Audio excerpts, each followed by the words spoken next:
नमस्कार, आप देख रहे हैं न्यूज ब्रीफ। मैं हूं आपके साथ आशा सरमाल। चलिए शुरुआत करते हैं जम्मू कश्मीर से जुड़ी खबरों की। प्रधानमंत्री नरेंद्र मोदी के जम्मू दौरे से ठीक पहले जम्मू कश्मीर में सुरक्षा के कड़े इंतजाम किए गए हैं। इस सुरक्षा व्यवस्था का असर जम्मू तवी रेलवे स्टेशन पर भी देखा जा रहा है, जहां जम्मू कश्मीर पुलिस के जवान हर आने जाने वाले शख्स पर कड़ी नजर रखे हुए हैं और हर आने जाने वाले वाहन की जांच की जा रही है।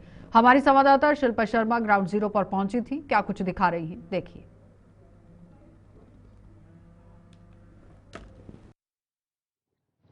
प्रधानमंत्री नरेंद्र मोदी 6 जून को यानी कि कल वंदे भारत ट्रेन का उद्घाटन जो है वो करने वाले हैं, हरी झंडी दिखाने वाले हैं। लेकिन इससे पहले सुरक्षा व्यवस्था को कड़ा कर दिया गया है। इस समय हम जम्मू के रेलवे स्टेशन पे मौजूद हैं, जहां पर सुरक्षा व्यवस्था इस समय पुख्ती नजर आ रही है। जवानों को यहां पर तैनात किया गया है और हर आने जाने वाले वाहनों का जो है वो जांच की जा रही है। और साथ ही साथ जो भी यात्री रेलवे स्टेशन में प्रवेश कर रहे हैं उन्हें पूछा जा रहा है, और किसी पर भी अगर कोई संदेह हो रहा है तो उनसे जो है वो पूछताछ भी की जा रही है। जम्मू का रेलवे स्टेशन यानी कि ये मेन एंट्रेंस है, जहां पर इस समय जवान जो है वो तैनात है और पूरी तरीके से सुरक्षा व्यवस्था इस समय पुख्ती नजर आ रही है। अलग अलग स्थानों की अगर मैं बात करूं तो अलग अलग स्थानों में भी इसी प्रकार से जो है वो जवानों को तैनात किया गया है। चप्पे चप्पे पर जवानों की तैनाती की गई है और सुरक्षा व्यवस्था इस समय पुख्ती जो है वो नजर आ रही है। प्रधानमंत्री नरेंद्र मोदी वंदे भारत ट्रेन को हरी झंडी दिखाएंगे और जम्मू से श्रीनगर वंदे भारत ट्रेन जो है वो रवाना होगी। बरसों का ये सपना जो है वो पूरा होने वाला है। इसके अलावा बात करें तो 46 करोड़ से भी अधिक जो है वो जम्मू कश्मीर की आम जनता को सौगात दी जाएगी। और साथ ही साथ रियासी जिला में जो है वो पहला इंस्टीट्यूट मेडिकल एक्सीलेंस जो है उसकी भी आधारशिल रखी जाएगी। कई फाउंडेशन स्टोन जो है वो रखे जाएंगे। और इस समय सुरक्षा व्यवस्था काफी ज्यादा कड़ी इस समय रेलवे स्टेशन में देखने को मिल रही है। जम्मू का फिलहाल ये रेलवे स्टेशन है। वहीं पर कटरा की बात करें तो उस प्रकार से वहां पर भी जो है वो सुरक्षा व्यवस्था को बढ़ा दिया गया। आप देखिए, जो भी गाड़ी यहाँ पर अंदर के लिए प्रवेश कर रही है उसे पूरी तरीके से चेक किया जा रहा है और पूरी तरीके से जो है वो जांच करने के बाद ही अंदर जो है वो प्रवेश करने की इजाजत दी जा रही है। क्योंकि प्रधानमंत्री नरेंद्र मोदी जो है वो यानी कि वंदे भारत ट्रेन का उद्घाटन हरी झंडी दिखाने वाले हैं। प्रधानमंत्री नरेंद्र मोदी ऑपरेशन सिंदूर के बाद जो है वो पहली बार जम्मू संभाग का उनका ये दौरा रहने वाला है। तो सुरक्षा व्यवस्था इस समय पुख्ती जो है वो नजर आ रही है और जवान को यहाँ पर तैनात किया गया है। दूसरी तस्वीर आप देख सकते हैं जहां पर जवान पूरी तरीके से निगरानी रखे हुए हैं और चप्पे चप्पे पर इस समय निगरानी रखी हुई है। छोटी से बड़ी वस्तु पर इस समय जो है वो निगरानी रखी जा रही है। यात्री जो भी सामान अपने साथ ला रहा है उस पर पैनी निगरानी रखते हुए जवान जो है वो इस समय नजर आ रहे हैं। और ये आप देखिए तीसरी तस्वीर जहां पर यात्रियों से जो है वो पूछा जा रहा है कि वो यानी कि अपनी डेस्टिनेशन की तरफ कहां पर जाने वाले हैं और साथ ही साथ उनके साथ सामान जो कुछ भी है वो सामान भी यहाँ पर जो है वो जांचा जा रहा है। ये साफ तौर पर आप तस्वीर देख सकते हैं। रेलवे स्टेशन में इस समय कड़ी सुरक्षा व्यवस्था जो है वो देखने को मिल रही है। पुख्ते इंतजाम जो है वो इस समय देखने को मिल रहे हैं। क्योंकि बीते समय आप देखिए एक फेक कॉल भी जो है वो देखने को मिली थी, लेकिन पूरी तरीके से वो यानी कि जो कॉल रिसीव की गई थी वो फेक कॉल थी। लेकिन इस समय आप देखें कि सुरक्षा व्यवस्था जो है वो काफी ज्यादा इस समय कड़ी देखने को मिल रही है और पुख्ता सुरक्षा व्यवस्था जम्मू के रेलवे स्टेशन में जो है वो नजर आ रही है। इसके अलावा कटरा रेलवे स्टेशन की बात करें तो वहां पर भी सुरक्षा व्यवस्था को बढ़ा दिया गया है। जम्मू के अलग अलग स्थान में चप्पे चप्पे पर जवानों को तैनात किया गया। हर आने जाने वाले वाहनों की भी चेकिंग की जा रही है। प्रधानमंत्री नरेंद्र मोदी कल वंदे भारत ट्रेन को हरी झंडी दिखाकर कटरा से यहां कश्मीर के लिए रवाना करेंगे और इसी को लेकर भाजपा के विधायक अरविंद गुप्ता का कहना है कि कल का ऐतिहासिक दिन सुनहरे अक्षरों में दर्ज होगा, जबकि ट्रेन कश्मीर घाटी के लिए रवाना होगी। उन्होंने कहा कि इससे जम्मू कश्मीर की अर्थव्यवस्था भी बढ़ोतरी होगी और साथ ही साथ दोनों संभागों के नाम यहाँ आप देखिए आम लोगों और किसानों को भी इसमें कितना फायदा होगा। उन्होंने उम्मीद जताई है कि ट्रेन जम्मू कश्मीर में पर्यटन को बढ़ावा देने में भी बेहद कारगर साबित होगी। आपने देखा होगा कि जम्मू कश्मीर में लोगों में एक खुशी की लहर है। काफ़ी लॉन्ग पेंडिंग डिमांड थी कि कश्मीर के लिए अब वंदे भारत ट्रेन के लिए उसका कल प्रधानमंत्री नरेंद्र भाई मोदी जी कटरा से उद्घाटन करेंगे। लोगों में काफ़ी उत्साह है इस ट्रेन का, क्योंकि इस ट्रेन का जो रूट है दुनिया का सबसे हाईएस्ट जो ब्रिज है इस रास्ते में आता है, जिसकी ऊंचाई 359 मीटर है, अप्रॉक्सीमेटली 1000 फुट से ज़्यादा है, 1400 फुट होगी अप्रॉक्सीमेटली, और एफिल टावर से भी ऊंचा है ये। उस जो रूट की खूबसूरती है, एक बार ट्रेन में सफ़र करने का जो मज़ा है उसमें वो अलग ही मज़ा है। हमारी भी कोशिश है कि हम जितने भी विधायक हैं कल उस ट्रेन में एक बारी पहला सफ़र हम करें। एक लोगों में काफ़ी उत्साह था क्योंकि 43,000 करोड़ का प्रोजेक्ट था और काफ़ी देर से पेंडिंग चल रहा था। और कल इसका प्रधानमंत्री जी इसका उद्घाटन करेंगे और एक प्रधानमंत्री जी के दौरे को लेके काफ़ी सारा उत्साह जम्मू कश्मीर के अंदर भी है, क्योंकि ऑपरेशन सिंदूर के बाद जैसे पूरा भारतवर्ष आहत था 22 अप्रैल की वारदात को लेके, जो दर्दनीय वाक़या जो 22 अप्रैल को गुलमर्ग पहलगाम के अंदर होता है, उससे लेके पूरा देश आहत था। लेकिन सबसे बड़ी खुशी की बात पूरे देश भर में और पूरे जम्मू कश्मीर के लिए एक ये थी कि सब जम्मू कश्मीर में और पूरे भारतवर्ष में एकजुटता और भाईचारा नजर आया, क्योंकि पाकिस्तान ने हमेशा कोशिश की भारत के साथ डायरेक्टली वॉर करने की, वो कभी भी उसमें कामयाब नहीं हुआ। उसने एक इस पर ही अलग से नैरेटिव चलाने की कोशिश की भारत के साथ कि वहाँ पे आपने देखा होगा कि 22 अप्रैल को जो 26 लोग शहादत जिनकी हुई, उनका नाम पूछ के, उनका मजहब पूछ के उनको मारा गया। वो एक नैरेटिव चलाना चाहता था, लेकिन उसमें भी वो कामयाब नहीं हुआ। वंदे भारत चलने से जम्मू से और कटरा से वंदे भारत चलने से काफ़ी इकोनॉमी को बूस्ट मिलेगा। आपने देखा होगा कि जो श्रीनगर में फ्रूट का सीज़न जब होता है कि ट्रकों में जब जो फ्रूट आता है, रास्ता कई बार 10-10 दिन बंद हो जाता है, वो फ्रूट अपने डेस्टिनेशन पे पहुंचने से पहले खराब हो जाता था। लेकिन सबसे पहली बार ऐसा होगा कि जो जितना भी फ्रूट है वो ट्रेन से जो श्रीनगर से जाके बाकी सभी राज्यों तक जाएगा। कश्मीर से लेके कन्याकुमारी तक जो एक सपना था प्रधानमंत्री जी का सारे लिंक्स आपस में जोड़ने, वो कल सपना जो है वो पूरा होने के लिए जा रहा है। और रोजगार का समस्या थी जम्मू कश्मीर के अंदर, मेरे को लगता है कि युवाओं के अंदर जैसे रेलवे स्टेशन हैं, वहाँ पे वेंडर्स वगैरह हैं, जहाँ पे रेलवे स्टेशन जब टूरिज्म वहाँ पे जाएगा, वहाँ पे होटल इंडस्ट्रीज को भी बढ़ावा मिलेगा। जम्मू के अंदर भी मिलेगा। जम्मू के अंदर भी काफ़ी टूरिस्ट डेस्टिनेशन है। जब माता वैष्णो देवी के अंदर जो पिलीग्रम है, अप्रॉक्सीमेटली साल के 1 करोड़ के से ज़्यादा जो पिलीग्रम हम आते हैं, उनको हम कैसे टूरिज्म सेक्टर में कन्वर्ट करें। मेरा थोड़े दिन पहले सुरिंसर में जाना हुआ था इसी संडे को, और सुरिंसर में जब देवेंद्र राणा जी की वो कॉन्स्टिट्यूंसी थी, उनकी बिटिया देवयानी ने वहाँ पे जो नाग आरती का वहाँ पे रखा हुआ आयोजन किया होता था, हर संडे को वहाँ पे होता है। टूरिज्म के लिए एक अच्छा है, एक अच्छी पहल है। ऐसे ही जम्मू कश्मीर का जो संकट है, क्या मानसर लेक हो, क्या सुरिंसर लेक हो, और जितने भी रियासी के अंदर बाबा धनसर हो, चिंका हो, राफ्टिंग के लिए जितने भी डेस्टिनेशन हैं, हम उनको डेवलप करेंगे तो टूरिज्म को अल्टीमेटली बढ़ावा मिलेगा। ऑपरेशन सिंदूर 22 अप्रैल के बाद टूरिज्म का ग्राफ है काफ़ी नीचे गिरा है, लेकिन आने वाले टाइम में आहिस्ता आहिस्ता टूरिज्म अपलिफ्ट हो रहा है। मैं आपके चैनल के माध्यम से सभी लोगों से आह्वान करूंगा, 3 जुलाई से हमारी अमरनाथ यात्रा भी शुरू होने वाली है। उसके मैं अमरनाथ यात्री निवास में भी वहाँ पे देखने गया था, जो अरेंजमेंट वगैरह थे वो हमारी एडमिनिस्ट्रेशन भी गई हुई थी। मैं भारतवर्ष के सभी लोगों को अपील करता हूँ कि अमरनाथ की यात्रा में ज़्यादा से ज़्यादा लोग अमरनाथ यात्रा में शामिल हों, भोलेनाथ बाबा का आशीर्वाद लें। पूरे भारतवर्ष में और जम्मू कश्मीर के सभी लोगों पर भोले बाबा का आशीर्वाद है। जम्मू कश्मीर के लोग पूरी तरह से आपके स्वागत के लिए और आपके आने का जम्मू कश्मीर के अंदर इंतज़ार कर रहे हैं। मेरे को लगता है कि यात्रा के साथ भी हमारा टूरिज्म भी बूस्ट होगा और भोले बाबा की कृपा जो है जम्मू कश्मीर में और पूरे देश भर में बनी रहेगी। तो भारतीय जनता पार्टी की पुंछ इकाई द्वारा संकल्प से सिद्धि, सेवा, सुशासन और गरीब कल्याण की 11 वर्ष विषय पर एक आज वर्कशॉप का आयोजन किया गया। कार्यक्रम का आयोजन भारतीय जनता पार्टी पुंछ जिला अध्यक्ष गुरदीप सिंह खालसा के नेतृत्व में किया गया था, जिसमें पार्टी के जिला प्रभारी मुख्य अतिथि थे। वर्कशॉप में बताया गया कि प्रधानमंत्री नरेंद्र मोदी के नेतृत्व में भारत ने पिछले 11 वर्षों में बेहद विकास किया है, जिसका लाभ हर व्यक्ति वर्ग, खासकर गरीब वंचित को मिला है। वर्कशॉप में पार्टी के जिलाधिकारी और पदाधिकारी, कार्यकर्ता, युवा विंग, महिला मोर्चा और अन्य विभागों के प्रतिनिधियों ने भाग लिया है। इस अवसर पर केंद्र सरकार की विभिन्न जो कल्याणकारी योजनाएं हैं, उन पर भी प्रकाश डाला गया। माता रानी की सम्मानित राजेंद्र गुप्ता जी पहुंच चुके हैं।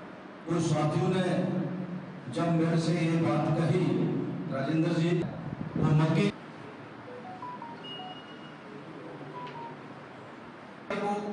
और नरेंद्र मोदी जी के नेतृत्व में जो हमारी हुकूमत को 9 जून को जो संकल्प पे सिद्धि का जो इस महीने से जो प्रोग्राम भारतीय जनता पार्टी के पूरे देश में बनाए जा रहे हैं, उस पे आप देखें जो 11 साल का कार्यकाल भारतीय जनता पार्टी का नरेंद्र भाई मोदी जी के नेतृत्व में पूरा हुआ है, जो 9 जून को पूरा होने जा रहा है, उसी का जो आज ये एक कड़ी जो यहाँ से शुरू होगी, जो आज वर्कशॉप रखी गई है डिस्ट्रिक्ट के अंदर, और उसी का जो आप देखें जो आज से और 6 जुलाई तक का जो फगवाड़ा है उसमें जैसे आज पर्यावरण दिवस है, जो एक एनवायरनमेंट डे है, इसी के साथ आगे आने वाले दिनों में जैसे योग दिवस आएगा, फिर उसके बाद 23 को हमारे श्यामा प्रसाद मुखर्जी का दिन आएगा। उसके बाद जितने भी पूरे महीने के जो प्रोग्राम हैं, जो गरीब कल्याण तक, जो 11 साल के कार्यकाल में जो वादे भारतीय जनता पार्टी ने और नरेंद्र भाई मोदी जी ने किए थे, वो जो पूरे हुए हैं, उसी के कड़ी के आज जो प्रोग्राम शुरू हुए हैं डिस्ट्रिक्ट पुंछ के। वन्यजीव संरक्षण विभाग ने राजौरी में एलओसी के नजदीक नामला गांव से एक घायल तेंदुए को रेस्क्यू किया है और इस गांव के ही लोगों ने विभाग को इस तेंदुए के बारे में सूचित किया था, जिसके बाद एक टीम मौके पर पहुंची और इस कड़ी मशक्कत के बाद इस तेंदुए को बेहोश करके अपने साथ ले गई। बताया जा रहा है कि ये तेंदुआ पिछले दिनों पाकिस्तान द्वारा एलओसी पर की गई गोलाबारी की चपेट में आकर घायल हो गया था। इस तेंदुए को रेस्क्यू कर जम्मू के मांडा स्थित रेस्क्यू सेंटर भेज दिया गया है।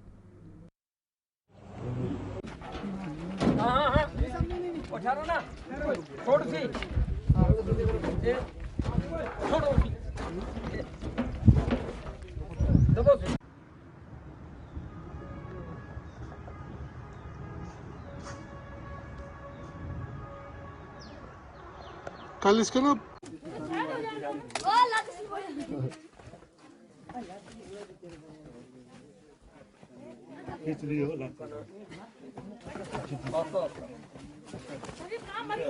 बकरवाला देख बकरवाल ना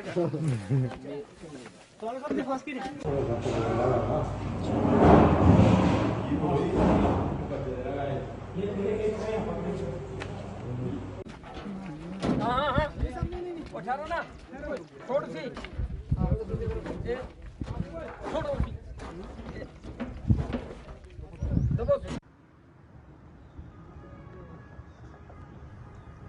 वहाँ पे पोस्टेड हूँ। कल हमें एक नंबला जो विलेज है वहाँ से एक कॉल आया था रिलेटेड एक लेपर्ड के लिए कि वहाँ कहीं दोनों के लेपर्ड जो है वो घूम रहा था और कुछ लाइव स्टॉक का भी वहाँ पे लॉस हुआ था और फौरन हमारी जो वाइल्ड लाइफ की रेस्क्यू टीम है और हम वहाँ पे चले गए। स्पॉट पे पहुँचने के बाद कुछ जो लोकल्स थे वो भी हमारे साथ जुड़ गए वहाँ पे और हम जाके जब वहाँ पहुँचे उस स्पॉट पे तो लेपर्ड वहीं पे प्रेजेंट था और उसको कुछ इंजरीज वगैरह हुई थी। जब हम वहाँ पहुँचे तो लेपर्ड वहाँ से एस्केप करके नीचे एक जगह चला गया, वहाँ पत्थर वगैरह थे, उसको जगह थी, उसने वहाँ पे शेल्टर ले ली। उस फर्स्ट इंस्टेंस में हमने अपना जो हमारे पास नेट वगैरह रहता है उससे उसको ट्रैप करने की कोशिश की, लेकिन फाइनल स्टेज पे वो वहाँ से एस्केप करके भी चला गया। फिर एक और जगह उसने शेल्टर ली। फाइनली उस जगह को हम प्रॉपरली हमने कवर करके वहाँ से उसको ट्रंकलाइज किया और उसके बाद उसको यहाँ पे हमारा जो कंट्रोल रूम है वहाँ लेके आए और जब यहाँ उसको एग्जामिन किया गया तो उसका जो एक राइट फोरलिम्ब था वो काफ़ी इंश्योर था, उसके माउथ में भी काफ़ी कुछ इंजुरीज थी और लेटर ऑन हमने उसको बाद में यहाँ से जो है वो मांडा जो हमारा रेस्क्यू सेंटर है वहाँ वेटरनरी डॉक्टर्स भी हमारे रहते हैं, तो वेटरनरी केयर के लिए फर्दर हमने उसको वहाँ पे मांडा जू में शिफ्ट कर दिया जहाँ अभी वो मेडिकल केयर में है। ईद उल अजहा के उपलक्ष्य पर जम्मू व इसके आसपास के इलाकों में ही यहां कुर्बानी के लिए आप देखिए बकरों की मंडियां सजना शुरू हो गई। ईद का त्योहार 7 जून को मनाया जाएगा, जिसके चलते जम्मू के सीपीयू चौक सहित कई अन्य इलाकों में कुर्बानी की बकरों की बिक्री जोर पकड़ती जा रही है। विक्रेताओं की माने तो इस बार उनका कारोबार अच्छा है और उम्दा कमाई की उम्मीद लगाए बैठे हैं।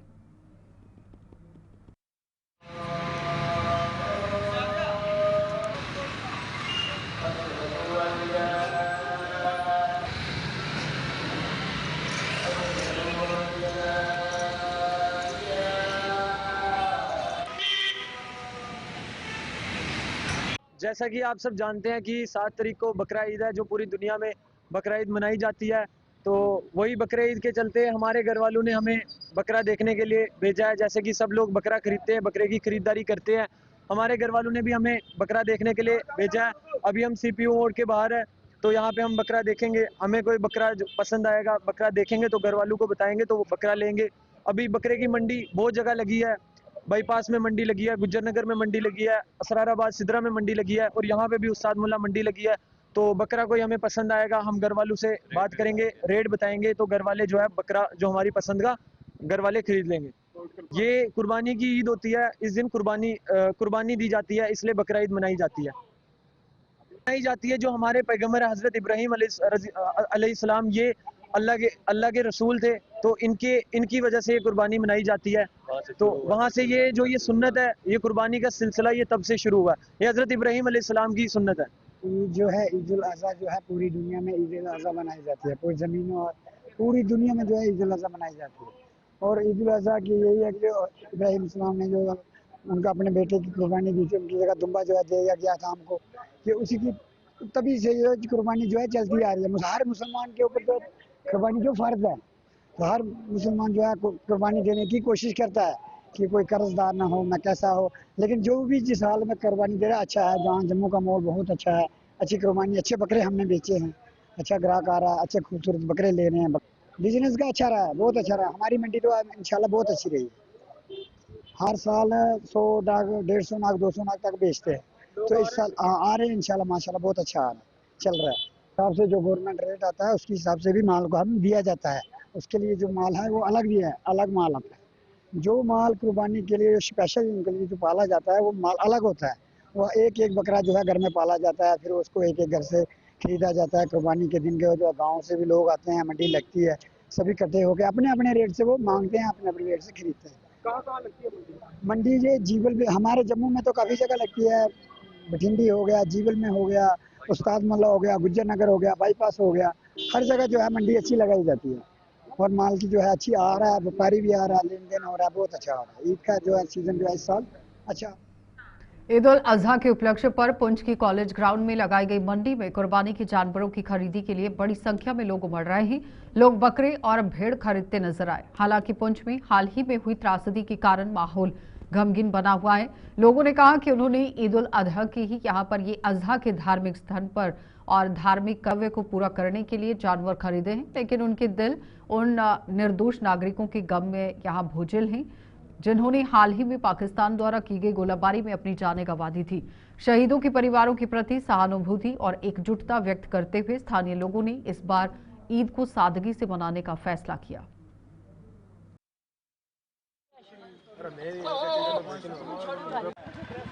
अरे ये मंच के नाल थी ना उसके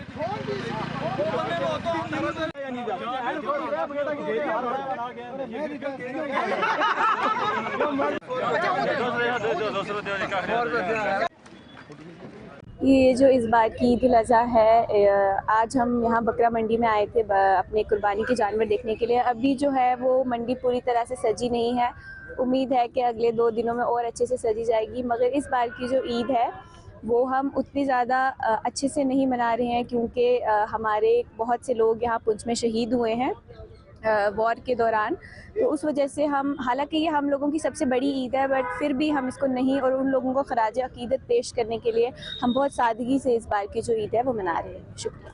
यहाँ पर भेड़, बकरियाँ, बकरे जो है वो ईद के लिए लोग ले रहे हैं। अब देखिए जी, ये कुर्बानी की ईद होती है तो इसमें लोग बड़े शौक़ से जानवर लेते हैं और वो अल्लाह की राह में कुर्बान करते हैं। लेकिन इस बार ये जो पाकिस्तान की तरफ से जारहाना मामलात हुए, यहाँ पर इतनी शेलिंग हुई, इस पुंछ इतनी जद में आया और इतना नुकसान हुआ लोगों का, लोगों के दिलों में वो भी परेशानियाँ हैं, लोग बड़े डिस्टर्ब हैं यहाँ के। तो हम अपने ये पड़ोसी मुल्क को भी ये कहना चाहेंगे कि अपनी इस जारहाना हरकतों से बाज आ जाएं, वरना जितनी मार उसको पड़ी है तो इससे दुगनी मार के लिए वो तैयार रहें। तो हिंदुस्तान एक बहुत अजीम मुल्क है, एक बहुत बड़ा मुल्क है। इसमें हमारे हिंदू, मुस्लिम, सिख, ईसाई जो हैं वो सारे भाई भाई हैं, सारे एक दूसरे के साथ मिलजुल के चलते हैं। तो यहाँ पर जो देखो मस्जिदों के ऊपर बमबारी हुई, मदरसों के ऊपर बमबारी हुई, हमारे गुरुद्वारों के ऊपर बमबारी हुई, मंदिरों के ऊपर बमबारी हुई, तो उन लोगों ने अपनी जारहाना हरकत की और इस में उन्होंने ये ख्याल रखा कि शहर के अंदर उन्होंने इतनी तेज़ बमबारी की, लोगों को इतना डिस्टर्ब किया। लेकिन फिर भी लोग जो हैं हमारे वो सारे के सारे भारतीय हुकूमत के साथ हैं, हिंदुस्तान के साथ हैं।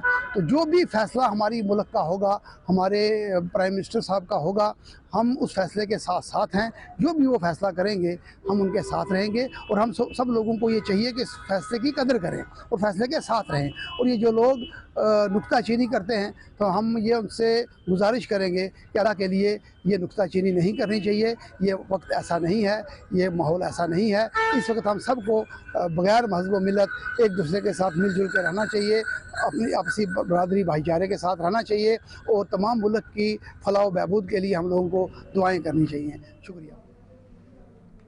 रविवार 8 जून को होने जा रही chamber of commerce and industry Jammu के चुनावों की लगभग सभी तैयारियां पूरी कर ली गई। चुनावों को लेकर दो गुटों में उपजे विवाद के बीच में चैम्बर में मौजूदा प्रधान यहां अरुण गुप्ता ने सभी सदस्यों से इन चुनावों में भागीदारी निभाने और शांति बनाए रखने का आह्वान किया। उन्होंने कहा कि अगर कोई भी सदस्य इन चुनावों में बाधा डालने की कोशिश करता है तो फिर शायद ये चुनाव दोबारा टल सकते हैं। क्या कुछ कहना था अरुण गुप्ता का, सुनिए।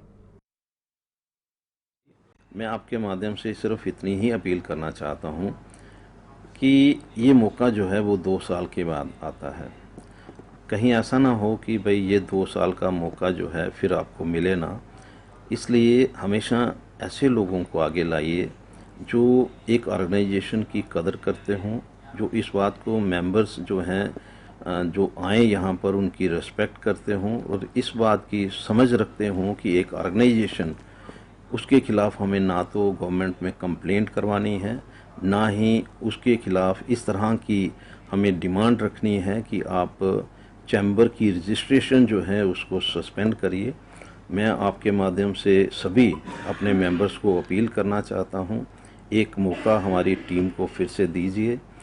हम लोग जो काम हमारे अधूरे हैं हम उन कामों को करना चाहते हैं और एक ऐसा वातावरण जो हमने चैम्बर में बनाया है कि हर व्यक्ति जो है वो चैम्बर में आ सकता है, चैम्बर के मेंबर्स जो हैं जो ऑफिस बेरर्स हैं उनसे बात कर सकता है और समय सीमा कोई नहीं है।